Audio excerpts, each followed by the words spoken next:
अस्सलाम वालेकुम dear students. आज हम नाइन्थ क्लास का न्यू सिलेबस मैथ्स का जो 2025 में लॉन्च हुआ है उसकी चैप्टर नंबर 1 की एक्सरसाइज 1.2 स्टडी करने जा रहे हैं, जिसमें फर्स्ट क्वेश्चन है rationalise the denominator of the following. मतलब नीचे जो ये क्वेश्चंस दिए हुए हैं इनमें आपको एक फ्रैक्शन नज़र आ रही है और इस फ्रैक्शन का जो नीचे वाला पार्ट है, जैसे इस क्वेश्चन में 4 + स्क्वायर-रूट 3 है, इस क्वेश्चन में स्क्वायर-रूट 3 है और इसमें स्क्वायर-रूट 5 है। हमने इस पार्ट को रैशनलाइज करना है, तो चलिए समझते हैं कि रैशनलाइजेशन का मतलब क्या है। उसके लिए हम सर्ड की डेफिनेशन को पहले स्टडी करेंगे। तो यहाँ पे आप देख सकते हैं सर्ड की definition, an irrational radical with a rational radicand is called a surd. तो सबसे पहले हम इन चीज़ों को समझते हैं कि रेडिकल या रेडिकेंट क्या होता है। उसके लिए आप यहाँ पे देखें, अगर स्क्वायर रूट में कोई भी नंबर है, जैसे मैंने यहाँ पे एक नंबर लिख लेता हूँ मैं स्क्वायर-रूट 5 या फिर क्यूब रूट ऑफ 5। अब इस नंबर में यहाँ पे ये वाला जो पार्ट है जो बाहर, इसको हम इंडेक्स कहते हैं। जो स्क्वायर रूट के अंदर नंबर पड़ा हुआ है उसको हम रेडिकेंट बोलते हैं, और ये वाला जो हिस्सा है, ये सिंबल जो है इसको हम क्या बोलते हैं, रेडिकल। अगर इंडेक्स में कोई भी नंबर नहीं है तो हम यहाँ पे इसकी बेस 2 कंसीडर करते हैं, 1 नहीं, 2 से हम इसको स्टार्ट करते हैं। अगर 2 है तो हम उसको बोलते हैं स्क्वायर रूट। अगर इंडेक्स में 3 है तो उसको क्यूब रूट बोलेंगे, उसको स्क्वायर रूट नहीं बोलेंगे। और अगर इंडेक्स में 4 है तो उसको हम फोर्थ रूट बोलेंगे। इसी तरह चलता जाएगा। तो यहाँ पे इरेशनल रेडिकेंट का मतलब ये चीज़ है। रैशनल रेडिकेंट मतलब जो उसके अंदर नंबर पड़ा हुआ है, और इसको हम क्या कहते हैं, सर्ड, जिसकी कुछ एग्जांपल्स यहाँ पे भी मैंने लिख दी है। इसके अलावा एग्जाम्स में जो डेफिनेशंस आपको आ सकती हैं, सर्ड की डेफिनेशन है, इनकी 2 टाइप्स आपकी बुक में मेंशन की है, monomial surd and binomial surd. तो जैसा कि आपको नाम से भी जाहिर है, मोनोमियल सर्ड मतलब जिसमें एक टर्म मौजूद हो, जैसे स्क्वायर-रूट 5 है या स्क्वायर-रूट 2 है, स्क्वायर-रूट 7 है, ये मोनोमियल सर्ड्स हैं जिनमें सिर्फ सिंगल टर्म मौजूद है। और बाइनोमियल सर्ड उसको बोलेंगे जिसमें 2 सर्ड्स मौजूद हों, मतलब एक से ज़्यादा 2 सर्ड्स मौजूद हों। जैसे ये बाइनोमियल सर्ड की टाइप है। इसी तरह स्क्वायर-रूट 7 + स्क्वायर-रूट 3 ये भी बाइनोमियल सर्ड की टाइप है। अब आ जाएं आप फ्रैक्शन के ऊपर। एक फ्रैक्शन क्या होती है? फ्रैक्शन कहते हैं क्वोशिएंट ऑफ 2 नंबर्स। अगर आपके पास 2 नंबर डिवीजन में मौजूद हैं जो इस तरह से पड़े हुए हैं, तो इनका क्वोशिएंट या इनके डिवीजन जो है इसको हम फ्रैक्शन बोलते हैं। जैसे 2/3 एक फ्रैक्शन है। एक फ्रैक्शन का ऊपर वाला जो पार्ट है उसको हम नोमिनेटर बोलते हैं, जबकि नीचे वाले हिस्से को हम डिनोमिनेटर बोलते हैं। तो अब उम्मीद है कि आपको क्वेश्चन की समझ आ गई होगी कि क्वेश्चन में उसने किसको रैशनलाइज करने को बोला है, और फ्रैक्शन क्या होती है, डिनोमिनेटर क्या होता है, सर्ड क्या है, और रैशनलाइजेशन का मतलब क्या है। तो रैशनलाइजेशन पे हम थोड़ा इस पे मज़ीद बात करते हैं कि अगर आपके पास स्क्वायर-रूट 5 है जो कि एक इरेशनल नंबर है। अब मैं अगर इसको किसी ऐसे नंबर में कन्वर्ट करता हूँ जिसमें इसकी इरेशनैलिटी, जो कि इसके रूट की वजह से है, वो ख़त्म हो जाए या एलिमिनेट हो जाए, या बाय सम मेथड में इसको किसी ऐसे नंबर में कन्वर्ट कर दूँ कि इसमें स्क्वायर रूट या क्यूब रूट कुछ भी मौजूद ना हो, तो इसका मतलब ये रैशनलाइज हो गया। अब एक सिंगल इरेशनल नंबर को आप इस तरीके से कन्वर्ट नहीं कर सकते किसी रैशनल नंबर में, या कोई भी आप मेथड अप्लाई करके। हाँ, हम एक काम ज़रूर कर सकते हैं जो उसने बुक में करने को बोला है कि अगर आपके पास एक फ्रैक्शन आती है और उस फ्रैक्शन में फ़र्ज़ कर लें ऊपर भी सर्ड है नीचे भी सर्ड है, तो आप उनमें किसी एक चीज़ को, मतलब नोमिनेटर को या फिर डिनोमिनेटर को आप रैशनलाइज कर सकते हैं। मिसाल के तौर पर मेरे पास इस तरह का इक्वेशन आ जाता है, square-root 5 + square-root 2 over square-root 5 - square-root 2। ठीक है, तो ये वाला जो क्वेश्चन है इसमें आपको नोमिनेटर के अंदर भी सर्ड नज़र आ रही है और डिनोमिनेटर के अंदर भी सर्ड नज़र आ रही है। तो इसमें अगर मैं चाहूँ तो नोमिनेटर के सर्ड्स को या फिर डिनोमिनेटर की सर्ड्स को, दोनों में से किसी एक को रैशनलाइज कर सकता हूँ, मतलब ऐसे नंबर्स में कन्वर्ट कर सकता हूँ जो कि रैशनल नंबर्स कहलाएंगे। लेकिन दोनों को एक साथ हम नहीं रैशनलाइज कर सकते, इसीलिए उसने क्वेश्चन में भी यहाँ पे लिखा है रैशनलाइज द डिनोमिनेटर, मतलब सिर्फ डिनोमिनेटर को रैशनलाइज करना है, नीचे वाले हिस्से को।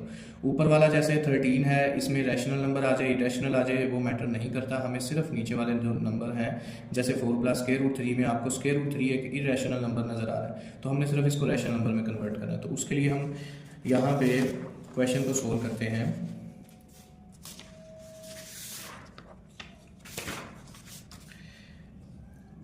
Exercise 1.2 question number 1 and first part is 13/4 + square-root 3। ठीक है, अब ये क्वेश्चन है हमारे पास जिसको हमें सॉल्व करना है। तो इसमें सबसे पहले तो हम देखते हैं कि जो क्वेश्चन हमें दिया हुआ है उसमें ऊपर एक रैशनल नंबर है 13 और नीचे एक इरेशनल नंबर है 4 + स्क्वायर-रूट 3, मतलब ये एक सर्ड है।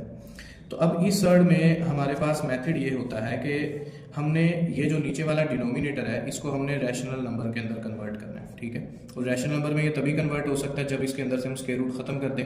अब इसका तरीका ये होता है कि अगर आप किसी स्क्वायर रूट वाली टर्म को, जैसे स्क्वायर रूट ए है, अगर मैं इसको स्क्वायर रूट ए से मल्टीप्लाई कर दूँ तो ये स्क्वायर रूट ए का स्क्वायर बन जाता है और स्क्वायर रूट से कैंसिल हो जाता है, जबकि जो रिजल्ट में हमारे पास नंबर आएगा ये रैशनल नंबर होगा। अब इस काम के लिए हम एक टर्म यूज़ करते हैं जिसको हम कहते हैं कंजुगेट ऑफ सर्ड। अब कंजुगेट का क्या मतलब होता है कि अगर हमारे पास एक सर्ड है स्क्वायर रूट ए माइनस स्क्वायर रूट बी, तो इसका कंजुगेट होता है स्क्वायर रूट ए प्लस स्क्वायर रूट बी, इसको इसका कंजुगेट फैक्टर बोलते हैं। तो आपने यहाँ पे भी जिस नंबर को, जिस फ्रैक्शन को आपने रैशनलाइज करना है, जिसके डिनोमिनेटर को, आपने उसको उसके कंजुगेट से मल्टीप्लाई कर देना है। मिसाल के तौर पे हम इसके सॉल्यूशन को यहाँ पे लिखते हैं 13/4 प्लस स्क्वायर रूट 3, ये फ्रैक्शन मैंने लिखी। अब मुझे इसके डिनोमिनेटर को रैशनलाइज करना है, तो मैं डिनोमिनेटर का कंजुगेट लूंगा, 4 प्लस स्क्वायर रूट 3 है। कंजुगेट मीन इस सर्ड का हम साइन चेंज कर देंगे, जैसे स्क्वायर रूट 3 है तो ये माइनस स्क्वायर रूट 3 बन जाएगा। तो यहाँ पे जो माइनस स्क्वायर रूट 3 है, 4 माइनस स्क्वायर रूट 3, हम इसको ऊपर भी मल्टीप्लाई कर देंगे और नीचे भी मल्टीप्लाई कर देंगे। स्पेसिफिकली हमें सिर्फ ये चीज़ चाहिए 4 माइनस स्क्वायर रूट 3, जो कि हम नीचे डिनोमिनेटर के साथ मल्टीप्लाई कर सकें। लेकिन मैथ्स में आप जानते हैं कि अगर आप कोई भी चीज़ ऊपर नोमिनेटर के साथ मल्टीप्लाई कर रहे हैं तो आपको उसको डिनोमिनेटर के साथ भी मल्टीप्लाई करना पड़ेगा ताकि फ्रैक्शन बैलेंस रहे। तो इसलिए हमने ऊपर भी मल्टीप्लाई किया और नीचे डिनोमिनेटर के साथ भी इसको मल्टीप्लाई किया। अब ऊपर 13 4 माइनस स्क्वायर रूट 3 के साथ मल्टीप्लाई हो जाएगा, प्रोडक्ट में आ जाएगा, इसको इस तरीके से लिख देंगे। जबकि नीचे 4 प्लस स्क्वायर रूट 3 और 4 माइनस स्क्वायर रूट 3 जो है, इनमें आपको पता है यहाँ पे एक आइडेंटिटी यूज होगी a plus B and a minus B. Algebraic identity आपने पढ़ी है, अगर दो नंबर एक बार प्लस हो रहे हैं एक बार माइनस हो रहे हैं तो दोनों का प्रोडक्ट इक्वल होता है a square minus B square. अब सेम आइडेंटिटी हम यहाँ पे भी यूज़ कर सकते हैं, क्योंकि हमारे पास यहाँ पे है 4 plus square root 3 and 4 minus square root 3, दोनों मल्टीप्लाई हो रहे हैं। तो अगर दो चीज़ें इस तरीके से मल्टीप्लाई हो रही हैं तो ये इक्वल होती है a square minus B square. तो यहाँ पे भी हम 4 का स्क्वायर और माइनस स्क्वायर रूट 3 का स्क्वायर लिख सकते हैं, ठीक है। अब नेक्स्ट क्या होगा, 13 4 माइनस स्क्वायर रूट 3 वैसे ही आ जाएगा। 4 का स्क्वायर, किसी भी नंबर का स्क्वायर आपको पता है किस तरीके से लेते हैं कि अगर 4 स्क्वायर है तो इसका मतलब 4 को 4 से ही हम मल्टीप्लाई कर देंगे 2 टाइम्स, तो ये आ जाएगा 16 और यहाँ पे स्क्वायर रूट से कैंसिल हो जाएगा तो आंसर आ जाता है 3। अब यहाँ पे नोमिनेटर में हमारे पास आता है 13 साथ 4 माइनस स्क्वायर रूट 3 और नीचे 16 माइनस 3 कितना आया 13। अब आपको पता है यहाँ पे 13 और 13 ऊपर नीचे अगर सेम नंबर्स हों तो हम कैंसिलेशन प्रॉपर्टी को यूज़ करते हुए इनको कैंसिल कर सकते हैं और आंसर में हमारे पास 4 माइनस स्क्वायर रूट 3 आ जाता है, ठीक है। तो ये फर्स्ट क्वेश्चन हमने सोल्व कर लिया। इसी तरीके से हम सेकंड क्वेश्चन को भी सोल्व कर सकते हैं, जिसमें हमारे पास square root 2 plus square root 5 दिया है और नीचे स्क्वायर रूट 3 है। तो आप क्या करेंगे, इसमें नीचे वाला जो नंबर है जैसे स्क्वायर रूट 3 है, ये क्वेश्चन मैं आपको सोल्व करवा देता हूँ इन दोनों में से, क्योंकि दोनों क्वेश्चन एक जैसे हैं। तो जैसे हम सेकंड क्वेश्चन को अगर सोल्व करते हैं तो यहाँ पे हम इसको लिख लेते हैं square root 2 plus square root 5 over square root 3। अब यहाँ पे आप देख रहे हैं नीचे सिर्फ और सिर्फ एक सर्ड मोनोमियल सर्ड मौजूद है। तो इसको सोल्व करने का तरीका ये है कि यहाँ पे हम square root 2 plus square root 5 over square root 3 लिखेंगे और इसको भी उसी तरीके से, लेकिन यहाँ पे कंजुगेट लेने की ज़रूरत नहीं है क्योंकि सिंगल टर्म मौजूद है, मोनोमियल सर्ड है। तो अगर मोनोमियल सर्ड आती है तो साइन चेंज करने की आपको ज़रूरत नहीं है, आप इसी टर्म को सिर्फ ऊपर नीचे मल्टीप्लाई करते हैं, ठीक है। अब यहाँ पे square root 2 plus square root 5 के साथ स्क्वायर रूट 3 मल्टीप्लाई हो रहा है, तो हम इसको इस तरीके से लिख लेंगे, स्क्वायर रूट 3 को लेफ्ट साइड पे लिख लिया और आगे square root 2 plus square root 5 और इसी तरह नीचे वाले दोनों नंबर्स को भी हम मल्टीप्लाई कर रहे हैं तो ये स्क्वायर में आ गए। तो यहाँ पे हमारे पास स्क्वायर रूट से कैंसिल हो जाएगा, square root 3 into square root 2 plus square root 5 और जबकि नीचे हमारे पास जो चीज़ बचती है वो 3 है। अब आप इस स्क्वायर रूट 3 को चाहे तो अंदर मल्टीप्लाई भी कर सकते हैं, वरना आप इतना आंसर भी अगर लिखते हैं तो भी ठीक रहेगा। लेकिन यहाँ पे अगर हम इसको सिंप्लीफाई कर लें, जैसे स्क्वायर रूट 3 इस स्क्वायर रूट 2 और स्क्वायर रूट 5 के साथ मल्टीप्लाई हो रहा है, तो हम इसको इस तरीके से लिख लेते हैं square root 3 multiply square root 2 plus square root 3 multiply square root 5 और नीचे 3। अब एक प्रॉपर्टी हमने पढ़ी है कि अगर स्क्वायर रूट के अंदर दो स्क्वायर रूट वाली टर्म्स मौजूद है हमारे पास या सर्ड्स मौजूद हैं और मल्टीप्लाई हो रही है, तो हम सर्ड का जो रेडिकल का सिंबल है वो दोनों पे इकट्ठा लिख लेते हैं और अंदर वाली टर्म्स को मल्टीप्लाई कर देते हैं।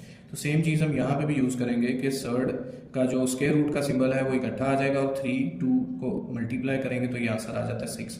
इसी तरह यहाँ पे भी सिंबल इकट्ठा आ जाएगा और 3 5 15 और नीचे 3। अब आप देख रहे हैं क्वेश्चन में हमारे पास डिनोमिनेटर जो था वो स्क्वायर रूट 3 था, जो कि एक इरेशनल नंबर था, जबकि आंसर जो हमारे पास आया है वो उसके अंदर जो डिनोमिनेटर है वो 3 है और 3 एक रैशनल नंबर है। तो इसका मतलब हमने डिनोमिनेटर को रैशनलाइज कर दिया, तो ये आपका आंसर है। इसी तरीके से इसका बाकी part, third part second part के जैसा है, वो आप खुद सोल्व कीजिएगा। अब हम क्वेश्चन नंबर 4, 5 और 6, मतलब इसके जो पार्ट नंबर 4, 5 और 6 है, अगर हम उसको स्टडी करें देखें तो यहाँ पे क्वेश्चन नंबर 4 के अंदर भी इसी तरह हम करेंगे।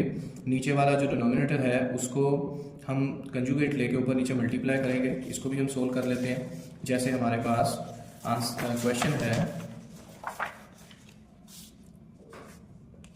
क्वेश्चन है 6 माइनस 4 स्क्वायर रूट 2 और 6 प्लस 4 स्क्वायर रूट 2 नीचे। तो अब इसमें भी आप देख रहे हैं नीचे एक इरेशनल नंबर मौजूद है स्क्वायर रूट 2, जिसकी वजह से डिनोमिनेटर सारा इरेशनल है। अगर हमें इसको रैशनलाइज करना है तो हम क्या करेंगे, हम इसका कंजुगेट लेके ऊपर नीचे इसको मल्टीप्लाई करेंगे। मतलब यहाँ पे 6 प्लस 4 स्क्वायर रूट 2 है, तो हम इसका कंजुगेट लेंगे तो वो आएगा 6 माइनस 4 स्क्वायर रूट 2। इसको हमने ऊपर नोमिनेटर के साथ भी मल्टीप्लाई कर दिया और नीचे डिनोमिनेटर के साथ भी मल्टीप्लाई कर दिया। यहाँ पे इक्वल लगाएंगे। अब अगेन वही चीज़ के नोमिनेटर से मल्टीप्लाई होगा और डिनोमिनेटर से। तो जब नोमिनेटर को नोमिनेटर से मल्टीप्लाई करेंगे तो आप देख रहे हैं यहाँ पे दोनों टर्म सेम है। 6 माइनस 4 स्क्वायर रूट 2 और 6 माइनस 4 स्क्वायर रूट 2 यहाँ पे भी सेम है। तो इसलिए जब हम सेम टर्म्स को मल्टीप्लाई करते हैं तो सेम टर्म्स मिलके क्या बनाती हैं, पावर्स ऐड हो जाती है और वो स्क्वायर बन गया। अगर दो टर्म्स है तो यहाँ पे भी 6 माइनस 4 स्क्वायर रूट 2 का क्या बन जाएगा, स्क्वायर। इसी तरह यहाँ पे नीचे टर्म है a प्लस बी और a माइनस बी। तो अगेन वही चीज़ जो हमने पिछले क्वेश्चन में देखी थी कि अगर हमारे पास इस तरीके से दो टर्म्स मौजूद हैं, एक a प्लस बी, एक a माइनस बी, दो फैक्टर्स हैं और दोनों में सेम टर्म्स हैं, एक में प्लस आ रहा है एक में माइनस, तो ये इक्वल होता है a square minus B square. तो यही अलजेब्रिक आइडेंटिटी हम यहाँ पे भी यूज़ करेंगे। यहाँ पे भी आप देख सकते हैं 6 प्लस 4 स्क्वायर रूट 2 है और 6 माइनस 4 स्क्वायर रूट 2 है। तो यहाँ पे जब हम इसको सोल्व करेंगे तो a plus B, a minus B के अकॉर्डिंग ये a square minus B square होगा, जबकि यहाँ पे हमारे पास a की जगह पे 6 है और b की जगह पे 4 स्क्वायर रूट 2 है। तो ये बन जाएगा 6 का स्क्वायर मतलब a स्क्वायर, फिर फॉर्मूले के अकॉर्डिंग माइनस b स्क्वायर मतलब 4 स्क्वायर रूट 2 का स्क्वायर। ऊपर वाली दोनों टर्म सेम थी, उनको हमने स्क्वायर की फॉर्म में लिख दिया, जबकि नीचे एक में प्लस था एक में माइनस था। जब इस तरह की सिचुएशन आए तो algebraic identity a plus B into a minus B is equal to a square minus B square use होती है। उसके अकॉर्डिंगली यहाँ पे हमने लिखा 6 का स्क्वायर माइनस 4 स्क्वायर रूट 2 का स्क्वायर। होल का स्क्वायर लगाएंगे ब्रैकेट लगा के हम। अब यहाँ पे a minus B whole square identity बन रही है, ठीक है। इसको हम सोल्व करने के लिए यहाँ पे लिखते हैं 6 minus 4 square root 2 whole square, इसको ओपन कर लेंगे। या फिर आप फॉर्मूला आप देखें a minus B whole square equal होता है a square plus B square minus 2ab। ये आइडेंटिटी हमारे पास, मतलब अगर दो टर्म्स माइनस हो रही हैं और ऊपर स्क्वायर है तो हम उसको लिख सकते हैं a square plus B square minus 2ab। तो यही आइडेंटिटी हम यहाँ पे यूज़ करते हैं। तो ये हमारे पास 6 a की जगह पे है और b की जगह पे 4 स्क्वायर रूट 2 है। तो अगर इसको हम ओपन करें यहाँ पे तो ये बन जाएगा 6 का स्क्वायर मतलब a स्क्वायर। इसी तरह minus 4 square root 2 sorry plus 4 square root 2 का square b square, a square plus b square minus 2ab इस फॉर्मूले के अकॉर्डिंग। तो 2a की जगह पे आ जाएगा 6 और b की जगह पे आ जाएगा 4 स्क्वायर रूट 2। इसी तरह यहाँ पे नीचे जो हमारे पास डिनोमिनेटर था a square minus B square, इसमें 6 का स्क्वायर आ जाता है 36 और ये 4 स्क्वायर रूट 2, ये दो टर्म्स हैं दोनों के ऊपर स्क्वायर है। तो 4 का स्क्वायर हम अलग से लेंगे जो कि आता है 16, 4 स्क्वायर इज इक्वल टू 16, 4 4 का 16 होता है। और इसी तरह स्क्वायर रूट 2, यहाँ पे स्क्वायर हमें पता है कि अगर स्क्वायर रूट के ऊपर स्क्वायर आ जाए तो वो कैंसिल हो जाते हैं। तो इसी तरह 2 के ऊपर जो स्क्वायर रूट है वो स्क्वायर से कट जाएगा। अब यहाँ पे जो नीचे रिजल्ट आएगा नेक्स्ट स्टेप में 6 स्क्वायर 36, 6 6 36 होता है। मैंने आपको पहले भी बताया कि जब भी किसी नंबर का स्क्वायर लेना है तो आपने उस नंबर को उसी नंबर से मल्टीप्लाई कर देना है। तो 6 का स्क्वायर 36 आ गया। इसी तरह 4 स्क्वायर रूट 2 अभी अभी हमने ओपन किया, तो यहाँ पे हमने पढ़ा कि अगर दो टर्म्स हैं होल स्क्वायर है तो दोनों का अलग अलग स्क्वायर लेंगे। 4 का स्क्वायर आएगा 16 और स्क्वायर रूट 2 का जो स्क्वायर है स्क्वायर रूट से कटेगा और 2 आ जाएगा। इसी तरह यहाँ पे ये तीन नंबर मल्टीप्लाई हो रहे हैं, जैसे 2, 6 और 4। वैसे तो सभी मल्टीप्लाई हो रहे हैं लेकिन सर्ड के बाहर वाले जो नंबर्स हैं हम सबसे पहले उनको मल्टीप्लाई करेंगे। जैसे 2 6 से 12, 12 4 जा 48 और 7 स्क्वायर रूट 2 आ जाएगा। इसी तरह नीचे अगर हम देखें तो 36 माइनस 16 को 2 से मल्टीप्लाई करेंगे। पहले माइनस नहीं करना पहले 36 को 16 से, बल्कि 16 को 2 से मल्टीप्लाई करेंगे डेमैस रूल के अकॉर्डिंग, तो ये आएगा 32। इसी तरह यहाँ पे 36 प्लस 16 2 जा 32 -48 स्क्वायर रूट 2, ये सब कुछ वैसे लिख देंगे। 36 में से 32 अगर माइनस करें तो आंसर आता है 4। अब इसको मजीद हम सोल्व करें तो यहाँ पे हमें नज़र आ रहा है 36 32 में प्लस हो रहा है। अगर इन दोनों नंबर्स को हम प्लस करते हैं तो ये है 36 32 में अगर ऐड करें तो ये आपके पास आता है 68। इसी तरह यहाँ पे 48 है और स्क्वायर रूट 2 है और नीचे आपके पास 4 आ जाता है।